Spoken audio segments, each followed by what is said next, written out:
Welcome back, everyone, to more Pixar reviews. I'm excited to talk about this film that I'm going to be talking about. But before I, review this film, remember to hit that like button and subscribe to my channel. I would really appreciate it. I'm at 124 subs. Thank you guys for the support. I really appreciate it. Now, let's get into the video.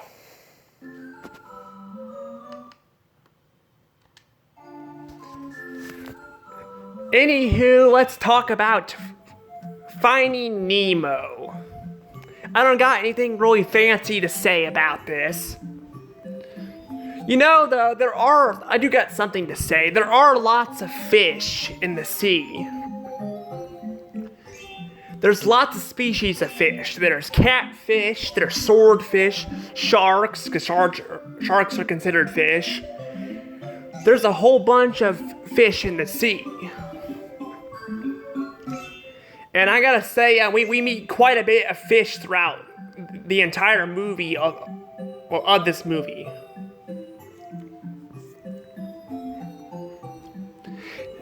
Basically though, the plot is that, first I gotta start off with the beginning of the movie. The reason why I'm bringing up the beginning of the movie, because, that's how we get to the whole plot.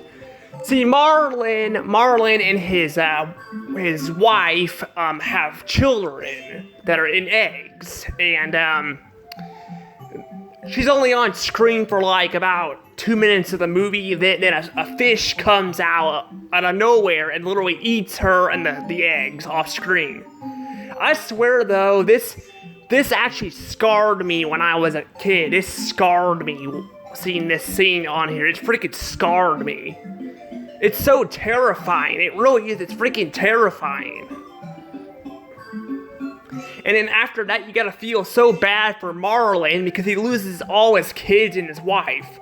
Luckily, one fish remains, and he names it Nemo after his wife, who her name was Curl, but she wanted to name one of the kids Nemo, so that's what he does. And so Nemo goes to school, because I guess they go to school in these movies. They go to school. And we get introduced to the stingray-like thing, kind of like what killed Steve Irwin's, those things. God, I miss Steve Irwin's. He was a great Australian actor. He was great. I liked him. It sucks he died from a stingray, but yeah, we get introduced to that. I guess he's like a school bus or something. I'm not sure. A school bus underwater. I don't really know. But, yes, we get introduced to him and all that, and then, we get some jokes, like, here and there, we get some jokes, with, like, one of the girl, I think she's a squid or something, ends up inking, which is funny. But basically, though, Nemo gets pissed off at his dad because his dad, is overreacting to him and overprotected. So he gets taken away by his boat, and I mean, we can't really be mad at Marlin. The Marlin lost all his children to his fish. He lost all his children, including his wife. So we can understand why he is overprotected to his son. And to be fair too, I like it that how they actually make make him have a reason to react to that instead of just being he's being overprotected. Because sometimes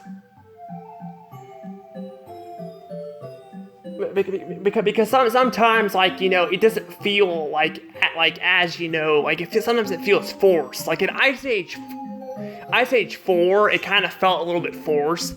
Yeah, Manny lost his family and stuff, but I don't know. I feel like they kind of forced it in there a little bit. Here, he actually has a reason to be overprotected to his daughter. I mean, yeah, Manny, like I said, lost his his son or daughter and wife to humans, but I don't know. I think they handle it a lot better here.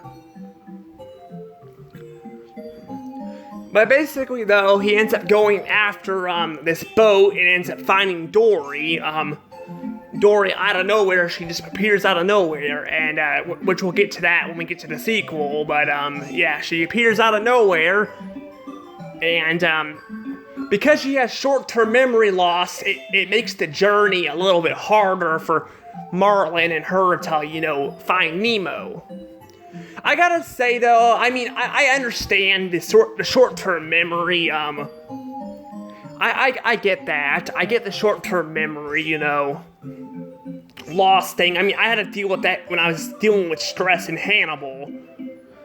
I had to deal with that stuff, so I can kind of understand Dory's, reason, to being kind of, annoying, but I feel like it's just, I feel like it's a little too annoying in my opinion. I mean, yeah, I did deal with that stuff in Hannibal and stuff, but from stress, or I couldn't remember anything very well, but I feel like they focus on it a little too much. That's basically the joke, is that she can't remember things very well. I think that's all she really exists for. Yeah, she helps Marlin, track down the boat and try to get Nemo back, but I feel like the jokes are just her not remembering things all the time, and it gets a little old after a while. And then we also get a side plot where Nemo is in this aquarium, and they try to, work on trying to get him out of there and stuff, and I actually like that plot too. I think it's pretty good. It's at a dentist office. I mean, they're at a dentist office, I'm not gonna lie, I hate going to the dentist. I hate the dentist. I don't hate dentist people, I just hate going to the dentist, period. It sucks. I actually have to go get teeth pulled, like, I gotta get them pulled, some teeth pulled because of my wisdom teeth growing in and stuff, and baby teeth. So I gotta get put down twice because I had to go to the dentist and do all that, so going to the dentist kind of sucks. To be fair, I'm not getting them pulled at the dentist, I'm getting them pulled at, I'm getting them pulled at, like, an emergency room area, so, well, it's not really an emergency, it's just a hospital. They're pulling them at the hospital, so yeah, but I don't like going to the dentist, I really don't, it just sucks, but you gotta go to get your teeth cleaned sometimes. It's just, my problem is with my teeth is I have very bad cavities. I got bad teeth, so I get cavities real easily. They say to avoid sugar, but I'm like, well, even with avoiding sugar, I've still gotten cavities, even brushing my teeth. So clearly it's a little harder for me to avoid them, but that's besides the point. I think they have some interesting moments, with the fish at the aquarium, but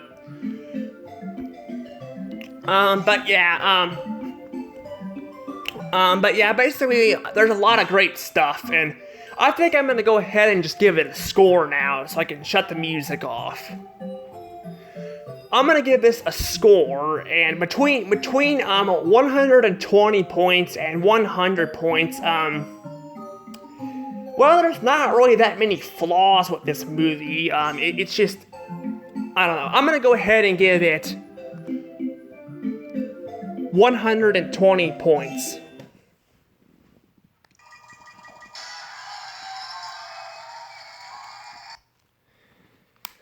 I'm gonna give it 120 points because besides the Dory plot being kind of annoying, I don't know. I actually take that back. I'm actually not gonna give it. I'm gonna give it 100 points instead. Actually.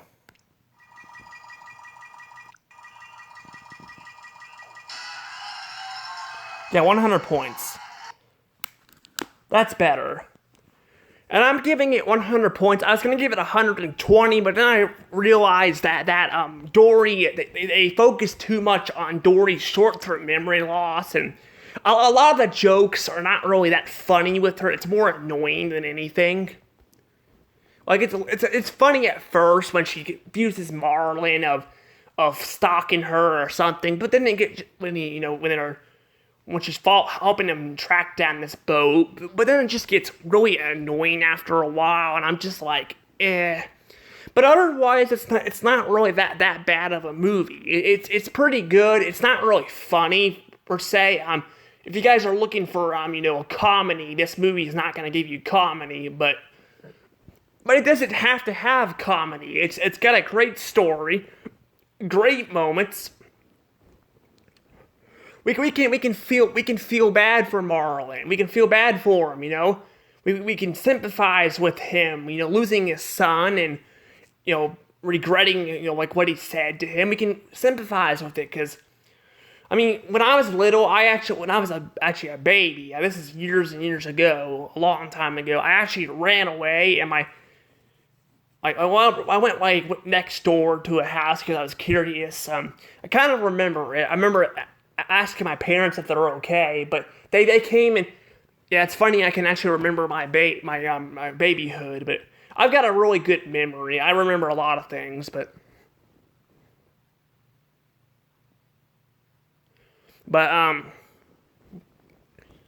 basically though, like parents when they lose their kids, we can understand that. Like losing your kids is not very easy. It can be very hard, and yeah, I just think it's pretty good, and we do get some good moments on the way. Like I gotta tell you guys, this is funny actually. Basically they run into these sharks, these shark-like guys. They run into them, and and then they basically the joke is they like fish is like drugs to them. That's the joke. It's hilarious. It really is. And basically they can't eat fish because it's like addictive, like kind of like drugs are. So basically they have a class to get clean or something like that. It's really funny. It really is. I think it's funny.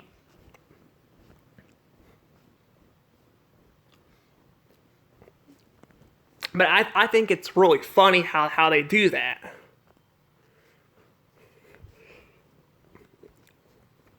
But yeah, overall though, there's just it's more focused on story than funniness, and there are some jokes, but they're not like this movie isn't really meant to make you laugh. It's meant to make you feel, and I know a lot of people kind of prefer comedy over story, but I think if a story is well told enough, I think I can give it a good. That's why I like season 4 and 5 of SpongeBob, even though a lot of people don't as much as the original seasons, because even though there are not a lot of episodes that are real funny, a lot of them tell great stories, and I think that not everything needs comedy in it to be funny. It goes for Pixar too. It doesn't always need to be funny. Like this movie is not funny like Monsters Inc. It's not, or Toy Story 2. It's not. It's not as funny. But I think overall, I think it's got a great story, and I really do like this movie. I don't think it's as good as like Toy Story 2 or Monsters Inc. or the Buzz Lightyear movie. So far, the Buzz Lightyear movie has actually it's still at the top of the list, but yeah, Monsters Inc. still was not as good as the Buzz Lightyear movie, but I think it was pretty close. If Mike on Monsters Inc. was not really a selfish asshole, then it probably would have been the top of the list. But unlike Monsters Inc., Marlin is an asshole, but we can relate to him because Dory is annoying, and we can relate with I mean, well, she can't really help it, she can't help it either, but you can understand why he would snap and stuff, but basically, though, he also loses his son and all that, and he really wants to find his son, and we can understand that. We can understand why he was an asshole to his son, because, he lost all of his kids and stuff and his wife, so we can understand that, but overall, this film is just, it's more story-based. It's not really comedy, and I think it works. Now, this isn't a film I'll watch as much as Ice Age. It's not as good as that. But I think overall it's pretty good. Speaking of underwater stuff. I gotta say, this makes me want to watch a Magic School Bus episode where they're underwater and they turn to phytoplankton. I kind of really want to watch that right now. Speaking of phytoplankton too, actually, I think those white specks you see in the water, I think that is plankton. It's just really small.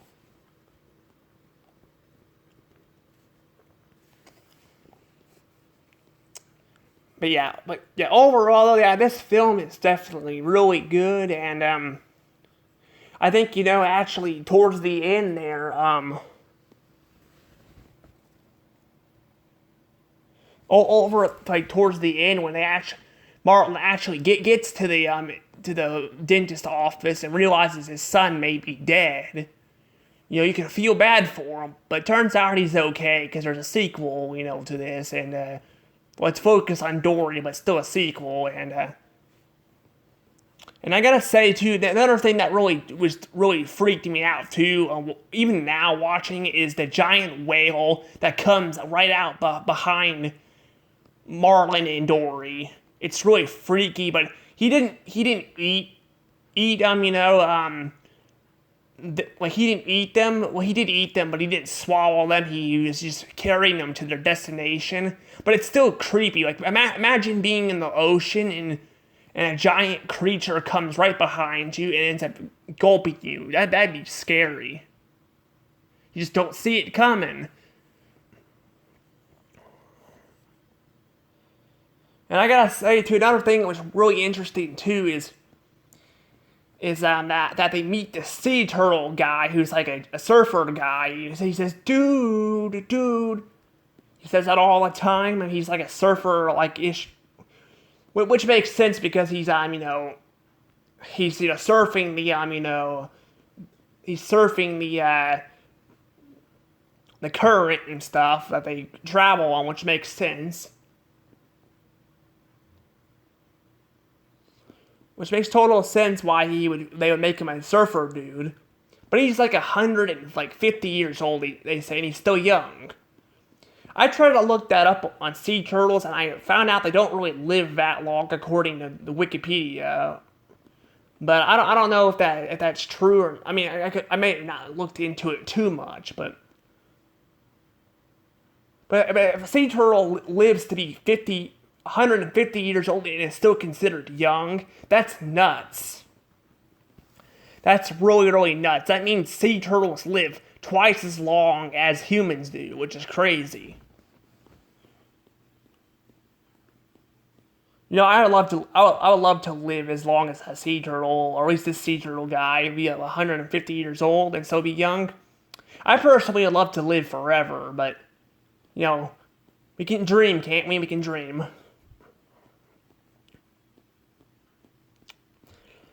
But overall, this film is actually pretty good. It's got a lot of great stuff in it, and I would like to save it for other people to watch. I just don't want to make this video too short. I can go ahead and talk about the sad fact that Glenn McQueen died. He died. I don't know who he is exactly, but I was trying to look it up and couldn't find much on it. But he died in the making of the film or something. He died. Because whenever you watch this movie, you'll see that he died, and they'll give him a message saying, "Rest in peace, Glenn McQueen." So that's pretty interesting too. How they actually do that. Not sure how many other people have died of making this film. I know most people who worked on Toy Story and A Bug's Life, I think, are dead now. I think a lot of voice actors who worked on both of those movies are definitely dead now. I know Mr. Potato Head, the voice of him, he's dead. I think the guy who voiced the worm, the fat caterpillar on The Bug's Life, he's dead. And so is the voice of the Queen Ant. She's dead too. So a lot of actors have died, but a lot of these films are really old too, which makes me feel old. But, what can we say there? Except, you know, I hope they rest in peace and they can be remembered. But I guess McQueen name, I guess that's where they get it from. They used it in Cars, so I guess they named Lightning McQueen like after Gwen McQueen, I guess.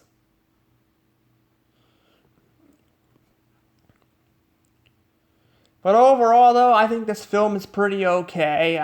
Not pretty. I mean, okay, it's pretty good. Not my favorites. I think I'd rather watch like Toy Story 2 or Monsters Inc. or Ice Age. Like Ice Age over this over and over again. But I still wouldn't mind coming back to this film occasionally just for, you know, memory purposes. I gotta say too, what's funny too about this film is when I was younger, I hated this film. I hated it. I hated it because of the music. Because I did not like the music. Now that I rewatch it, I'm like, why did I hate the music so much? It's really good. I guess it was from the whale scene. I didn't like that music too much, but I actually like it now. So I don't know why I hated the movie just because of its music. I still don't think it's the best Pixar film out there. I think I'd put it probably under like Toy Story, but I think this, well, I probably put it above Toy Story 1, but probably under Toy Story 2. But I think this film is still pretty good though.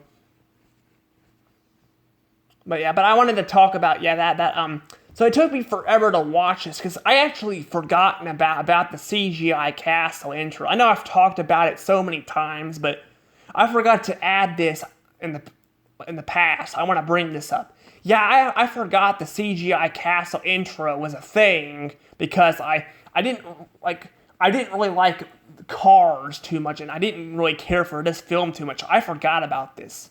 And those were the main two DVDs I had of Pixar. I didn't have a lot of Pixar movies in the past. So it wasn't, I believe, until I watched Cars again when I discovered the intro. Which I think was back in 2019 or 20, I think. I can't remember. So it's really interesting that I forgot about that. And I mean, if you go and watch this on Toy Story 1 or 2, most of the DVDs won't even have the intro, so... And those are the movies... I really enjoyed Toy Story 2 since the beginning. I first watched it. I still enjoyed it. So knowing that, you know, it's really hard to come across this intro is just saying something, but... I think this will be the last time I talk about it until Cars, because Cars, they do something with it, so I want to talk about it then, but... Overall, though, I think this film is pretty good. Definitely not really funny, but it's definitely enjoyable. Anywho, before I let this go, I must give a comment question for this. I think the comment question for this, what is your guys' favorite type of fish? There's so many species of fish out there. There's clownfish, there's swordfish.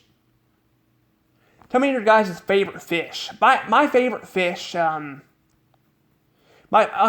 watching fish. God, I want to watch Blue's Clues now. God, this movie makes me want to watch a lot of other stuff. It's making me sound like I hate this film when I really don't. It just makes me want to watch the Blue's Clues animal episode. Yeah, there was a Blue's Clues episode, like, they were looking for fish in the water and all that. That was fun. But tell me your guys' favorite species of fish. Mine has to be the X-ray fish. Just because you can see through it, I like the transparent look to it, and I also like the letter X. The letter X is my favorite letter of the alphabet, so yeah. Not because it's just underrated, just because I like the way it looks and the way it sounds when you say the word X. But overall, though, I'm going to go ahead and let this go. Like I said at the beginning of the video, remember to hit that like button and subscribe to my channel. And also remember to make sure you guys are still subscribed, because I've heard some people have been getting unsubbed. But anywho, this is Dash Showrose. Hope you guys enjoyed the video, and see you guys tomorrow for more Powerpuff Girl videos.